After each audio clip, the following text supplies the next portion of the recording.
Bonjour, vous avez été nombreux à demeurer très perplexes devant le détail finalement des étapes de la respiration cellulaire. Alors essayons à travers des supports très variés, donc du schéma au texte en passant donc par cette vidéo commentée, de vous réexpliquer.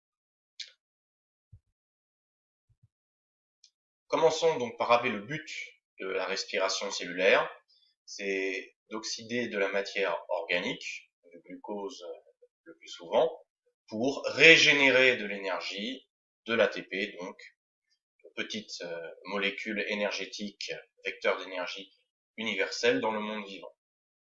Le but, obtenir de l'énergie, de l'ATP. Pour cela, en fait, la respiration au sens large, telle que vous en avez vu l'équation bilan en seconde, est en fait séparée en plusieurs étapes, compartimentées dans l'espace et dans le temps.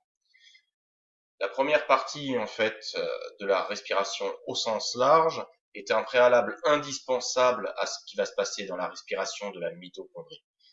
Ce préalable s'appelle la glycolyse, est une suite de réactions chimiques qui permet la dégradation du glucose, mais en molécules encore organiques.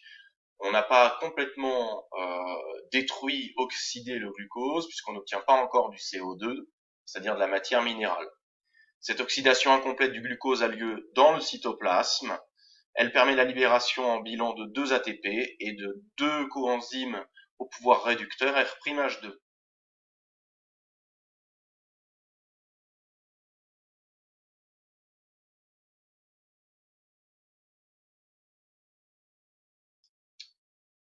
Dans le cytoplasme, il n'y a pas d'appareillage enzymatique suffisant pour dégrader davantage ces pyruvates.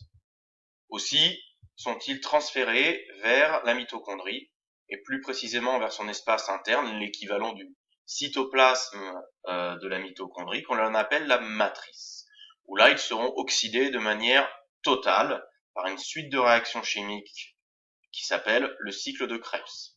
Cette oxydation totale va produire du CO2, on arrive à du carbone oxydé, du carbone minéral, va produire 2 ATP, mais qui sont relativement anecdotiques par rapport à la production d'ATP dont la chaîne respiratoire sera capable. Et aussi et surtout, donc cette oxydation s'accompagne de l'utilisation de transporteurs ou coenzymes R'+ au pouvoir oxydant, qui en oxydant les pyruvates et libérant des CO2 passent à l'état réducteur sous forme R'H2. Ces R'H2 sont très importants puisque donc ce pouvoir réducteur est capable de donner des électrons et des protons. Ils vont les donner à la chaîne respiratoire et ainsi régénérer donc du pouvoir oxydant pour continuer d'oxyder les pyruvates qui vont entrer dans la mitochondrie. Cette chaîne respiratoire, en recevant protons et électrons, va se mettre à tourner à condition que soit disponible dans le milieu un accepteur final d'électrons et de protons, un oxydant puissant, le dioxygène. En acceptant ces électrons et ces protons, le dioxygène devient de l'eau. Donc on retrouve bien finalement l'intégralité de la réaction chimique bilan que vous avez appris en seconde.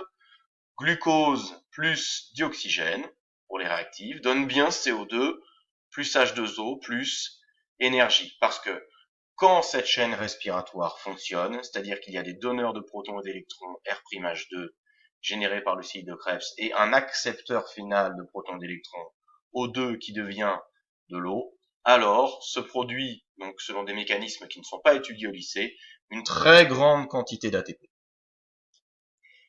Pour finir, donc astreignez-vous à bien avoir compris les différentes étapes de cette respiration, sans oublier donc le but général de cette respiration qui est au sens large donc de produire de l'ATP. Testez-vous vous-même, par exemple en essayant de reproduire pas à pas donc l'ensemble des étapes de cette respiration cellulaire. Testez-vous entre vous, posez-vous des petites questions, essayez de refaire le schéma rapidement et aussi donc ne faites pas cela pendant des heures, mais faites-le plutôt plusieurs fois quelques minutes, espacez donc vos révisions. C'est ainsi donc que l'on travaille mieux la mémorisation.